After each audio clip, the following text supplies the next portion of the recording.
Thing I want to look at is power management when it comes to running your Arduino prototypes. First thing that I'd like to mention is you can always run a typical Arduino board on your USB port. It's very handy when uploading code and testing very simple things. However, there's some limitations with this. As soon as you start hooking up a few servos or motors or other accessories that need extra power, this is not going to be good enough. That's when you might want to jump over to something like a 9-volt battery pack. This one's really nice because it has an on-off switch. You can also extend your battery life a little bit by buying something like this one. It uses 6 AA batteries for a total of 9 volts DC.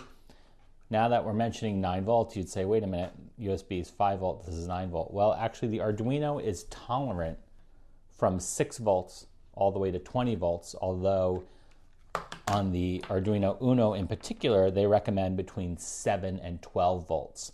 So 9 volts is really nice because it gives you a little extra power, a little extra amps if you need it when running some larger projects. That being said, if you start running multiple motors, you might need to start going to a wall wart or transformer type power outlet. This can be plugged into most of the standard Arduinos.